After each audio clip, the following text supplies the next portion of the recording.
The more you rehearse the worst-case scenario in your mind, the more your nervous system believes it's real. And when your brain believes the threat is real, it floods your body with signals to retreat. Heart racing, breath shallow, muscles tense. Suddenly, you're not living in the present. You're imprisoned in a future that hasn't even happened. And in that state, even the smallest step forward feels impossible. But here is breakthrough. If fear is built by repetition, so is confidence. If fear is a story, you can tell a better one. One where you speak and you're heard. One where you leap and you land. One where you fail and rise anyway. Because the truth is, the mind can't tell the difference between imagination and memory. If you can visualize defeat, you can visualize victory.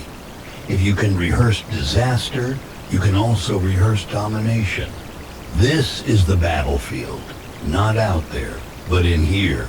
And the moment you stop accepting fear's script and start rewriting it, you take back control. You don't have to feel brave to act brave.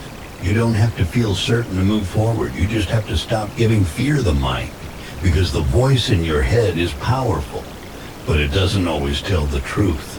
And the biggest lie it tells is that fear is your limit. It's not.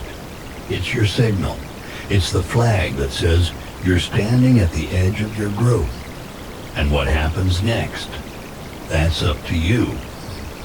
Fear grows in the dark, in silence, in avoidance. The more you run from it, the bigger it gets. The more you try to outthink it, the louder it becomes. Because fear doesn't shrink with time. It shrinks with exposure. And this is where most people get it wrong. They wait for courage to arrive before they take the leap. They wait for the fear to fade before they take the first step. But courage doesn't come before action. It comes because of action. Imagine standing at the edge of a freezing pool. You can dip your toe in, walk away, come back tomorrow, overthink it again, and still feel cold just looking at it. Or you can jump in, shock your system, let your body adapt, and in a few seconds you're no longer afraid. Why?